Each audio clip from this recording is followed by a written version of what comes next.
Hi friends, welcome to Shami's kitchen. എല്ലാവർക്കും സുഖമാണല്ലോ. ഇന്ന് നമ്മൾ തയ്യാറാക്കുന്നത് വളരെ സ്പെഷ്യൽ ആയിട്ടുള്ള ഒരു മാങ്ങാക്കറിയാണ് കേട്ടോ.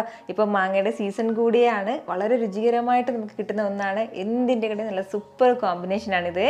അപ്പോൾ ഈ വീഡിയോ ഇഷ്ടമായാൽ ഇതൊന്ന് ലൈക്ക് ചെയ്യാനും കൂടെ തന്നെ സബ്സ്ക്രൈബ് ചെയ്യാനും ആ തൊട്ടടുത്ത് കാണുന്ന ബെല്ലൈക്കനിൽ ഓള് മറക്കാതെ കൂടെ ഒന്ന് പ്രസ് ചെയ്തേക്കണേ. എന്നാൽ ശരി, എന്തെങ്ങനെയാ തയ്യാറാക്കുന്നത് വേഗം ഒന്ന് കണ്ടു നോക്കാം. നമ്മുടെ ഈ മാങ്ങാക്കറി തയ്യാറാക്കി എടുക്കാനായിട്ട് ഞാനിപ്പോൾ ഇതുപോലെ അത്യാവശ്യം വലിയ പച്ചമാങ്ങയിൽ ഒരു മാങ്ങ ഇതുപോലെ ഒന്ന് അരിഞ്ഞെടുത്തിട്ടുണ്ട്. തീരെ കനം കുറഞ്ഞിട്ട് അരിയേണ്ട, അതുപോലെ തന്നെ ഒരുപാട് തിന്നായിട്ട് അരിയേണ്ട ആവശ്യമില്ല. ഈ ഒരു രീതിക്കൊന്ന് നീളത്തിലൊന്ന് അരിഞ്ഞെടുക്കണമെന്നേ ഉള്ളൂ. നല്ല ചെറിയ പച്ചമാങ്ങയാണെന്നുണ്ടെങ്കിൽ മാത്രം രണ്ടെണ്ണം എടുക്കാം. അത്യാവശ്യം വലുതാണെന്നുണ്ടെങ്കിൽ ഒന്ന് തന്നെ ധാരാളം മതിയാവും. അപ്പോൾ നമ്മൾ പുറത്തുനിന്നൊക്കെ വാങ്ങുന്ന പച്ചമാങ്ങയാണെന്നുണ്ടെങ്കിൽ അത് നമ്മുടെ അതിൻ്റെ പുറത്തോടൊക്കെ ഒന്ന് ചെത്തി മാറ്റിയിട്ട് വേണം കേട്ടോ ഇടാനായിട്ട്. അപ്പോൾ ഇത് വീട്ടിലുള്ള മാങ്ങയാണ്, അതിൻ്റെ പേരിലാണ് തോടോടുകൂടി തന്നെ മാങ്ങ അരിഞ്ഞിട്ടിട്ടുള്ളത്. മാങ്ങ എല്ലാം ഒന്ന് അരിഞ്ഞ് മാറ്റി കഴിഞ്ഞാൽ പിന്നെ ഇനി നമുക്ക് വേണ്ടത്, ഞാനിപ്പോൾ ഒരു ബോളിൽ നിന്ന് എടുത്ത് വെച്ചിട്ടുണ്ട്. ഇതിലേക്ക് ഞാനിപ്പോൾ മീഡിയം സവാളയിൽ ഒരു 1.5 സവാള ഒന്ന് നീളത്തിൽ അരിഞ്ഞെടുത്തിട്ടുണ്ട്. ആ ഒരു സവാള ചേർത്ത് കൊടുക്കാം. കൂടെ ഇതിനോടൊപ്പം വേണ്ടതാണ് ഇഞ്ചിയും കൂടി. ഇഞ്ചി നീളത്തിലാണ് കേട്ടോ അരിഞ്ഞെടുത്തിട്ടുള്ളത്. ചെറിയൊരു പീസ് അളവിൽ ഇഞ്ചി ഇതുപോലെ നീളത്തിൽ അരിഞ്ഞ് ചേർക്കാം. പേസ്റ്റ് ചേർക്കരുത്, ഇതുപോലെ അരിഞ്ഞ് വേണം ചേർക്കാനായിട്ട്. കൂടെ പിന്നെ ഇനി നമുക്ക് വേണ്ടത് പച്ചമുളകാണ്. ഞാനിപ്പോൾ അത്യാവശ്യം വലിയ പച്ചമുളകിൽ 2 എടുത്തിട്ടുണ്ട്. നമ്മുടെ എരിവിനനുസരിച്ചിട്ട് പച്ചമുളക് ചേർക്കാവുന്നതാണ്. ഈ 2 പച്ചമുളക് തന്നെ ധാരാളം മതിയാവും. ഇത് ഇത്രയും ആയിക്കഴിഞ്ഞാൽ പിന്നെ ഇനി നമുക്കിതിലേക്ക് വേണ്ടത് മഞ്ഞൾപ്പൊടിയാണ്. ഒരു 1/2 ടീസ്പൂൺ അളവിൽ മഞ്ഞൾപ്പൊടി ചേർക്കാം. 1 ടീസ്പൂൺ അളവിൽ മല്ലിപ്പൊടിയും കൂടി. കൂടെ കുറച്ച് കറിവേപ്പില ചേർത്ത് കൊടുക്കാം. ഇനി 1 ടീസ്പൂൺ അളവിൽ വിനാഗിരിയും കൂടി ആവശ്യമായിട്ടുണ്ട്, അതും കൂടി ചേർക്കാം. 2 ടീസ്പൂൺ അളവിൽ വെളിച്ചെണ്ണയും കൂടി. ഇനി ഇതിന് ഇത്രയും ആവശ്യമായിട്ടുള്ള ഉപ്പും കൂടി ചേർക്കാവുന്നതാണ്. ഇതുപോലെ ആവശ്യത്തിനുള്ള ഉപ്പും ചേർത്തിട്ട് കൈ നല്ലതുപോലെ വാഷ് ചെയ്ത് നമുക്ക് നന്നായിട്ടൊന്ന് കുഴച്ചെടുക്കേണ്ടതായിട്ടുണ്ട്. കൈ വെച്ചിട്ട് തന്നെ ഒന്ന് കുഴച്ചെടുത്തേക്കണം കേട്ടോ. എങ്കിൽ മാത്രമേ നമ്മുടെ ഈ മസാലകൾ കംപ്ലീറ്റ് ആയിട്ട് ഈ സവാളയിൽ പിടിച്ച് കിട്ടുള്ളൂ. അതുപോലെ തന്നെ നമ്മുടെ സവാളയൊക്കെ നന്നായിട്ടൊന്ന് കുഴഞ്ഞ് കിട്ടേണ്ടതായിട്ടുണ്ട്. അതിന് വേണ്ടിയിട്ടാണ് ഈ കൈ വെച്ചിട്ട് തന്നെ നമ്മളൊന്ന് കുഴച്ചെടുക്കുന്നത്. ഏകദേശം ഒരു 2-3 മിനിറ്റെങ്കിലും നമ്മൾ നന്നായിട്ടൊന്ന് കൈ വെച്ചിട്ട് കുഴച്ചെടുത്തേക്കണം.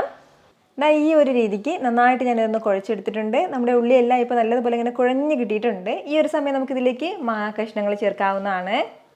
മാങ്ങാ കഷ്ണങ്ങളും ചേർത്തിട്ട് വീണ്ടും ഇതെല്ലാം കൂടി ഒന്ന് യോജിപ്പിച്ചെടുക്കാം. ഇതുപോലെ എല്ലാം കൂടി ഒന്ന് മിക്സ് ചെയ്തെടുത്തു കഴിഞ്ഞാൽ പിന്നെ നമുക്ക് വേണ്ടത്, ഈ മിക്സ് ചെയ്ത് വെച്ചിരിക്കുന്ന ഒരു കൂട്ട് നമുക്ക് കടായിലേക്ക് ചേർത്ത് കൊടുക്കാവുന്നതാണ്. ഇതിലേക്ക് ഇനി നമുക്ക് ചേർത്ത് കൊടുക്കേണ്ടത് തേങ്ങാപ്പാലാണ്. അപ്പോൾ 1 മുറി തേങ്ങ ഞാൻ എടുത്തിട്ടുണ്ട്. അതിൽ 2ാം പാലാണ് കേട്ടോ ഈ ചേർത്ത് കൊടുക്കുന്നത്. 2 കപ്പ് അളവിൽ തേങ്ങാപ്പാലാണ് ചേർത്ത് കൊടുക്കുന്നത്. 1ാം പാൽ കട്ടി തേങ്ങാപ്പാൽ ഞാൻ മാറ്റി വെച്ചിരിക്കുകയാണ്. അത് നമുക്ക് ലാസ്റ്റിൽ ചേർത്താൽ മതിയാവും. നമ്മളിതിലേക്ക് വെള്ളം ചേർക്കുന്നില്ല, പകരം തേങ്ങാപ്പാൽ ചേർത്തിട്ടാണ് കേട്ടോ ഇത് നന്നായിട്ട് ഒന്ന് വേവിച്ചെടുക്കുന്നത്. തേങ്ങ ഡയറക്റ്റായിട്ട് അരച്ചും ചേർക്കരുത് കേട്ടോ, തേങ്ങാപ്പാൽ തന്നെ ചേർത്തേക്കണം. നല്ല രീതിക്ക് എല്ലാം കൂടി ഒന്ന് യോജിപ്പിച്ചെടുക്കാവുന്നതാണ്. ഇനി ഫ്ലെയിം ഒന്ന് മീഡിയത്തിൽ വെച്ചിട്ട് നന്നായിട്ട് ഒരു 5 മിനിറ്റ് നമുക്ക് ഇങ്ങനെ ഒന്ന് തിളപ്പിച്ചെടുക്കാം. അത്രയും സമയം കൊണ്ട് തന്നെ നമ്മുടെ ഉള്ളിയും അതുപോലെ തന്നെ മാങ്ങയൊക്കെ ഒന്ന് വെന്ത് കിട്ടിക്കോളും. മാങ്ങ വെന്ത് കഴിഞ്ഞാൽ പിന്നെ ഒരുപാട് തിളക്കാൻ വേണ്ടി നിൽക്കരുത്. ഇതിപ്പോൾ ഇങ്ങനെ ഒന്ന് തിളയ്ക്കാൻ തുടങ്ങിയിട്ട് ഏകദേശം ഒരു 5 മിനിറ്റോളം ആയിട്ടുണ്ട്. അത്രയും സമയം കൊണ്ട് തന്നെ നമ്മുടെ തേങ്ങാപ്പാലൊക്കെ ഏകദേശം ഒന്ന് വറ്റി കുറുകി കിട്ടിയിട്ടുണ്ട്. ഈ ഒരു രീതിക്ക് നന്നായിട്ട് തന്നെ മാങ്ങ കഷ്ണങ്ങളും നമ്മുടെ ഉള്ളിയൊക്കെ ഒന്ന് വെന്ത് കിട്ടിയിട്ടുണ്ട് കേട്ടോ. ഇപ്പോൾ ഇനി നമുക്ക് ചേർക്കേണ്ടതാണ് മാറ്റി വെച്ചിരുന്ന 1ാം പാലും കൂടി. അപ്പോൾ 1/2 കപ്പ് അളവിലാണ് കേട്ടോ ഞാനിപ്പോൾ 1ാം പാൽ ഇതിലേക്ക് ചേർക്കുന്നത്. 1ാം പാലും ചേർത്തിട്ട് നല്ല രീതിക്ക് എല്ലാം കൂടി ഒന്ന് യോജിപ്പിച്ച് കൊടുക്കാം. 1ാം പാൽ ചേർക്കുമ്പോൾ തന്നെ നമ്മുടെ കറി നല്ലതുപോലെ തന്നെ ഒന്ന് കുറുകി കിട്ടും.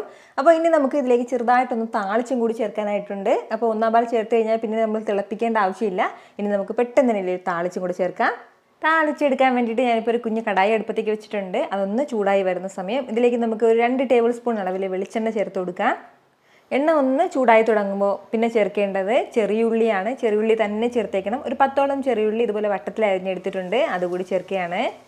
ചെറിയുള്ളി ചേർത്ത് നല്ല രീതിക്ക് നമുക്കൊന്ന് വഴറ്റിയെടുക്കാവുന്നതാണ്. നമ്മുടെ ഉള്ളിയുടെ കളറൊക്കെ നല്ലതുപോലെ ഒന്ന് മാറി വരട്ടെ. ഒരല്പ സമയം കൊണ്ട് തന്നെ നമ്മുടെ ചെറിയുള്ളിയുടെ കളറൊക്കെ ലൈറ്റായിട്ടൊന്ന് മാറി തുടങ്ങിയിട്ടുണ്ട്. ഈ ഒരു സ്റ്റേജിൽ ഇനി ചേർക്കേണ്ടത് 2 വറ്റൽമുളകാണ്. കൂടെ തന്നെ ഒരല്പം കറിവേപ്പിലയും കൂടി. ഇനി വേണ്ടത് ഒരു 1/2 ടീസ്പൂൺ അളവിൽ മുളക് പൊടിയും കൂടിയാണ്. നമ്മൾ ഈ മുളക് പൊടി താളിച്ച് ചേർക്കുന്ന സമയത്ത് കറിക്ക് നല്ലൊരു കളർ കിട്ടും കേട്ടോ, അതിന് വേണ്ടിയിട്ടാണ്. ഇനി ഈ താളിച്ചത് നമുക്ക് ചൂടോടുകൂടി തന്നെ നമ്മുടെ മാങ്ങാക്കറിയിലേക്ക് ചേർക്കാം. താളിച്ചതും ചേർത്തിട്ട് എല്ലാം കൂടി നല്ല രീതിക്ക് ഒന്ന് യോജിപ്പിച്ച് കൊടുക്കണം. ഇതുപോലെ നന്നായിട്ടൊന്ന് മിക്സ് ചെയ്ത് കൊടുക്കാം. എന്നിട്ട് നമുക്ക് നല്ല സൂപ്പറായിട്ട് ഒന്ന് സെർവ് ചെയ്യാവുന്നതാണ് കേട്ടോ. നിങ്ങൾക്ക് കാണുമ്പോൾ ഇത് എന്തുമാത്രം ടേസ്റ്റി ആയിട്ട് തോന്നുന്നു അതിനേക്കാളും ടേസ്റ്റിയാണ് കേട്ടോ ഇത് കഴിക്കാനായിട്ട്. വളരെ രുചികരമായിട്ടാണ് നമുക്ക് ഈ ഒരു മാങ്ങാക്കറി കിട്ടുന്നത്. അങ്കമാലിയിലെ സ്പെഷ്യൽ മാങ്ങാക്കറിയാണ്. ഇതുവരെ ഇതുപോലെ ട്രൈ ചെയ്തിട്ടില്ലാത്തവർ മസ്റ്റായിട്ടൊന്ന് ട്രൈ ചെയ്ത് നോക്കണം. എന്നിട്ട് നിങ്ങളുടെ ഫീഡ്ബാക്ക് എനിക്കൊന്ന് മറക്കാതെ അറിയിക്കുകയും വേണം കേട്ടോ. കാരണം നിങ്ങളുടെ ഫീഡ്ബാക്ക് കാണുമ്പോഴായിരിക്കും അത് മറ്റുള്ളവർക്കും തയ്യാറാക്കി നോക്കണം എന്നുള്ളൊരു പ്രചോദനം ഉണ്ടാവുന്നത്. ഇത്ര എളുപ്പത്തിലും രുചികരമായിട്ടാണല്ലേ നമ്മൾ തയ്യാറാക്കി എടുത്തിട്ടുള്ളത്. അപ്പോൾ ഇത് ഇഷ്ടമായാൽ ഇതൊന്ന് ലൈക്ക് ചെയ്യാനും കൂടെ തന്നെ നിങ്ങളുടെ ഫ്രണ്ട്സിനും ഫാമിലിക്കും എല്ലാവർക്കും ഇതൊന്ന് ഷെയർ കൂടി ചെയ്ത് കൊടുത്തേക്കണം.